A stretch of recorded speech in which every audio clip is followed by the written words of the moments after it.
Kristen, it is so great making another video about taking care of fruit trees. I know. Thank you so much for helping me today. Hey, well, today I want to talk about apples in particular.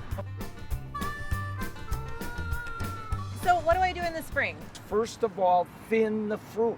Okay. So, there's a whole bunch of apples on that little clump there. Right. So I always keep just the biggest, best one and pick off all the rest. If you do it before the fruit is the size of a nickel, the tree gets a message that it should make those apples that you left way bigger. Ah, okay. So you'll get the same amount of weight of fruit in a lot less apples. They're way, way better. Yeah, Okay. that makes a lot of sense. It really does. Right after you thin, that's when you want to put on your apple maggot barriers. And of course, soaked in surround, so they're also now codling moth barriers. Yoo-hoo! You might want to put up orchard mason bees. These are little native bees. They're blue. Oh, if you look okay. at them, you think they're a fly. Huh. And you can get these boxes, and they come with really good instructions. You put those up about the first day of March on a south wall. They fly when it's colder than regular bees. They're the best pollinators because they're horrible flyers. Ah. They blasted, they're covered with pollen. They're like, oh, hit the next one. So they're great pollinators, They're shake it all over your tree. Yeah, so love putting it. some of those out would really help with pollination. Okay. How Okay. much do they sting? They don't sting at all.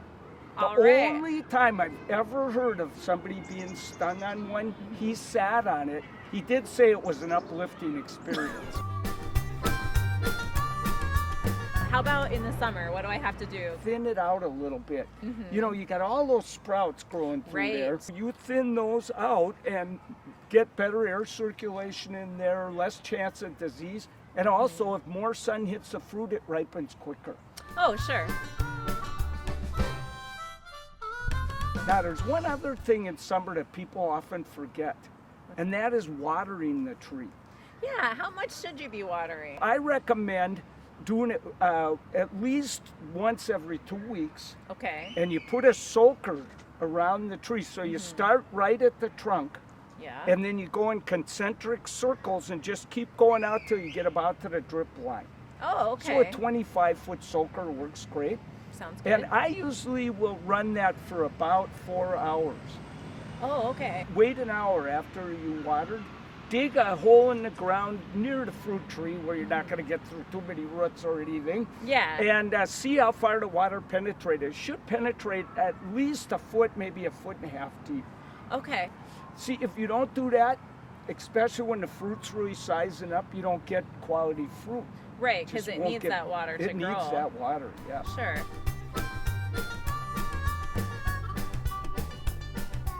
When I move into fall, that's the good part, right? Because I get to start harvesting and eating those apples. Yeah, and that's so important to harvest and eat the apples because, that's the saddest thing when you see all the apples lying on the ground, And a lot of people go, how the heck do I know when the fruit is ripe? You could cut this in half, and if the seeds are black, that's a sign it's ripe. Oh, okay.